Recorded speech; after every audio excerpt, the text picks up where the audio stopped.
procès bi. Ok. Moi, il faut que nous sachions carrément. Procès bi d'abord, c'est un procès qui ne devrait pas se tenir. Pour plusieurs raisons. Ok.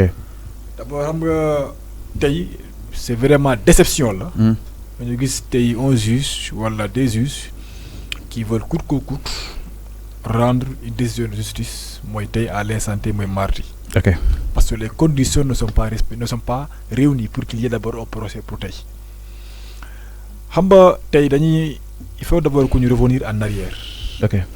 Le Sénégal, il y a ces choses-là, pendant 100 ans ou 50 ans après, nous suivre, nous top. Il faudra d'abord il faudra que la paix, la justice, mon pilier, fondement démocratie dans un pays.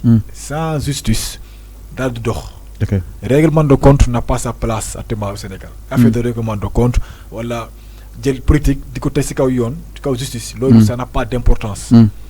Les dossiers Adji Ousmane Sonko, mais vraiment nous sommes désolés de le dire, mais c'est à la limite c'est le scandale judiciaire du siècle. Okay. Il est important que les gens reviennent aux faits. Là, le problème, d'abord le problème principal, c'est qu'il y a un supposé viol. Okay. Il y a un homme politique qui, pour nous, constitue l'espoir du pays. Nyam Yakar Simon, parce qu'il nous a présenté un programme qu'il nous a vendu. Il nous a vendu un programme qui est vendable, que les gens ont aimé et adhéré, sans rien du tout. Alors, il y a une jeune fille que nous respectons, on le respecte en tant que personne, en tant que Sénégalais, en tant que citoyen, que la justice doit protéger, au même titre que notre candidat qui est Ousmane Sonko. Là, cette jeune fille accuse le président Ousmane Sonko de viol. D'abord, le viol, que l'on doit rappeler, n'est plus un délit au Sénégal. Mais le viol est devenu un crime au Sénégal. Passible des peines allant de 10 ans à plus. C'est très grave, très important à comprendre. En droit, lorsque vous avez une infraction, d'abord il y a des éléments qu'on appelle des éléments constitutifs. Sans les éléments là, il ne peut pas avoir d'infraction. Première des choses d'abord. Des éléments essentiels. Des éléments essentiels. Ces éléments sont cumulatifs d'ailleurs. Et ces éléments là, vous avez un droit pénal. Ils sont presque au nombre de 3. Là, il faut d'abord qu'il y ait un élément matériel. Un élément matériel, c'est-à-dire l'acte qui est posé. Au-delà de ça, il faut qu'il y ait d'abord un élément psychologique. Un élément intentionnel. À mon intention d'infraction. Comme qui donne avancé, professeur, ou comme ça, docteur Afoussé Nigayakani, qui me dit nous à qu'une viole. Effectivement, c'est-à-dire. Madame, si victime, d'abord, si au-delà de la victime, c'est la personne présumée auteur de l'infraction. Il y a des éléments que l'on vérifie pour que l'on puisse imputer à la personne là l'infraction telle projetée. Première des choses, il faut d'abord qu'il y ait un élément d'abord intentionnel. La personne que l'on suit, est-ce que la personne là avait réellement l'intention de commettre l'infraction? Est-ce qu'il n'y a pas des menaces? Intention, madame. Est-ce que mon infraction d'abord? Premier élément pour vérifier. Est-ce que la personne au moment de la commission des faits était dans un état raisonnable? Est-ce qu'il y a une menace? Est-ce que la personne n'a pas fait de manière involontaire? On va vérifier. Première des choses. Voilà. Deuxième des choses, il y a d'abord l'élément matériel. L'élément matériel, c'est-à-dire, c'est le fait en question. Pour l'intérêt, par exemple, il y a viol. On vérifie, est-ce que réellement il y a viol? On regarde des preuves, on regarde des circonstances, on regarde des prélèvements, on regarde des certificats médicaux, on regarde des témoignages, tout cela, on y vérifie. D'abord, l'élément matériel. Est-ce que d'abord le viol a été commis? Là, moi, viol en droit.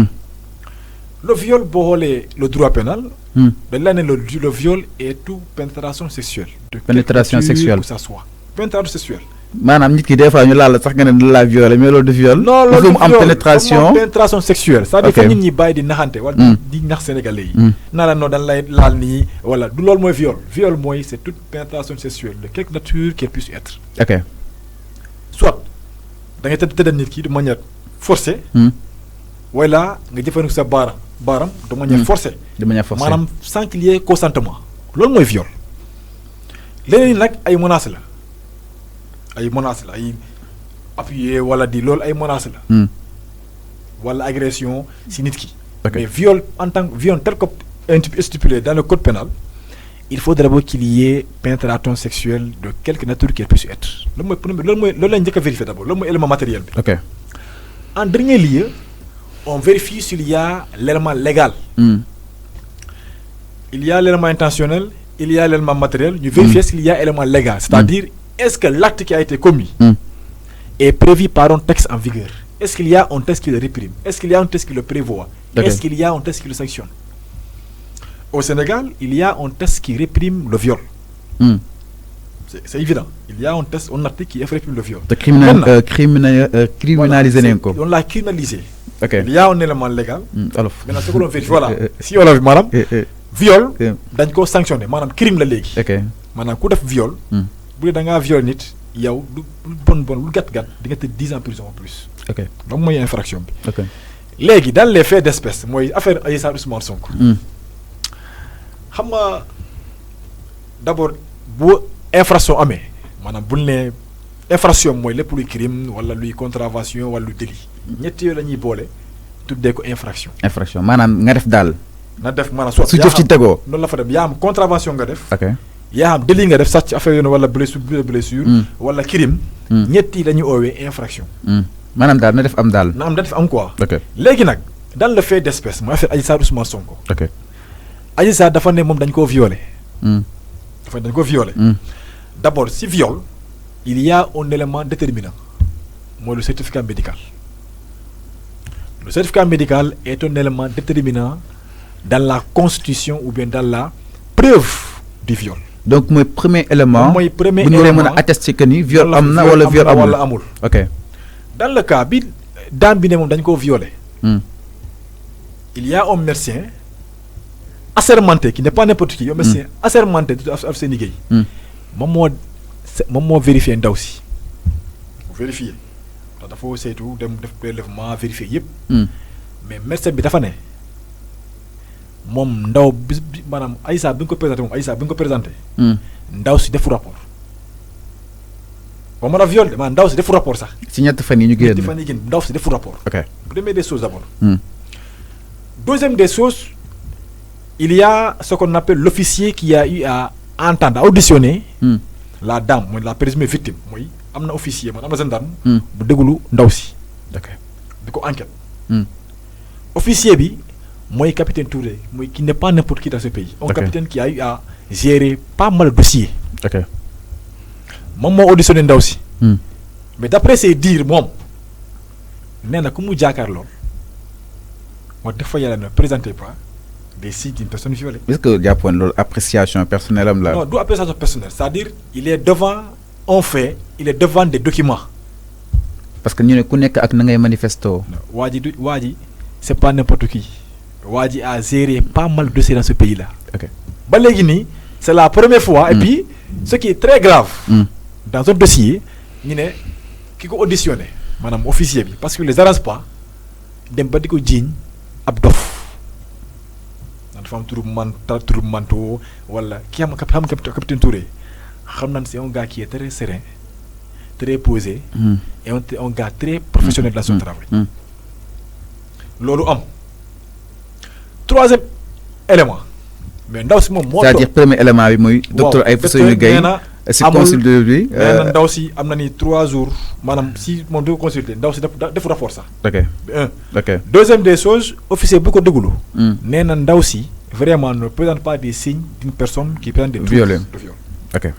Benen élément di top bi enquêteur défé enquête manam bu ñëwé pamba bi infraction amé en droit amna lu ñu owé perquisition manam perquisition moy ñi dugg ci lieu bi bu né infraction amna ñu vérifier ba xam est-ce que réellement infraction amna dañuy perquisitionner ma dañuy def ay saisie def ay enquête manipuler ay documents ay objets vérifier ba xam est-ce que carrément il y a des éléments concordants ou bien des indices qui peuvent exactement matérialiser le fait objet de l'enquête. Bu wone ni carrément est-ce que réellement infraction amna. mais bi gars yi ñëwee ñoom si bërëb liggéeykaay ndaw si. mooy si Sweet Beauté. Sweet Beauté. mais d'abord première affaire buy ce qui a sauté dans l'œil mooy bu ñuy frappé ñun ba bu ñuy attirer attention. mu dañoo ne carrément caméra yi fonctionné wu. c'est-à-dire foog gars leeral ko dañoo ne carrément caméra de vidéosurveillance yi. ça ne fonctionnait pas. ok léegi ma laaj la bu fekkee ne carrément vidéosurveillance bi fonctionné wu mooy de manière très concrète cela veut dire que de manière terre à terre. il y a pas eu de prise d'image maanaam amul image amul vidéo. bu fekkee ne carrément caméra yi surveillé wuñu amul lu ko doon filmer donc il y a pas de vidéo. donc élément vidéo boobu lu nu mel dindi na ko. mais doo ne Adji Sarr dafa ñëw section de recherche pour porter plainte ñoo xam ne mu ngi ay preuves mu ne uti ay preuves am. xam nga en matière criminelle en droit am na lu ñuy woowee d'abord lu ñuy woowee acte juridique ak fait juridique. ok bu dee acte juridique la. les preuves doivent respecter une certaine forme, une certaine procédure. Moi, la présentation d'un document, d'un écrit. L'écrit est la mère des preuves en matière de droit en acte juridique. Il faut des documents. Mais lorsqu'il y a fait juridique, moi, c'est dans tous les cas dans lesquels il n'y a pas accord, c'est-à-dire accord de volonté. Madame, amul watan bu jubo. Lo moy fait juridique, moy accident, moy viol, moy fi amul watan bu jubo. Dafa nek rek mo am. Dans pareilles circonstances, tout dafa né en droit pénal. Moi, les éléments de preuve peuvent être rapportés par tout moyen de preuve. Moi, la preuve en matière pénale, elle est libre. En matière pénale, la preuve, elle est libre. C'est-à-dire, on peut prouver par témoignage. Ouais, quelle que soit la nature. Quelle que soit la nature. Et d'ailleurs, il n'y a même pas une hiérarchisation des éléments de preuve. Madame, amul ngagnon preuve ni mo gëna valable, wala preuve ni mo sout, wala preuve non amul. Mais si walu vidéo yi le valable directement là. Ce n'est qu'amna. Parce que bataille génné guñu ay vidéo. C'est-à-dire dama né il ne peut pas avoir de vidéo. ñom MC Niass ñep dañuy considérer comme ay preuves, n'est-ce pas? ñom capitaine Touré ak ñom Alpha Séni Gaye ñep dañuy ñëw comme des preuves. Bo xolé preuves yoy yep sont des preuves à décharge. OK. Manam preuves yi sont des preuves qui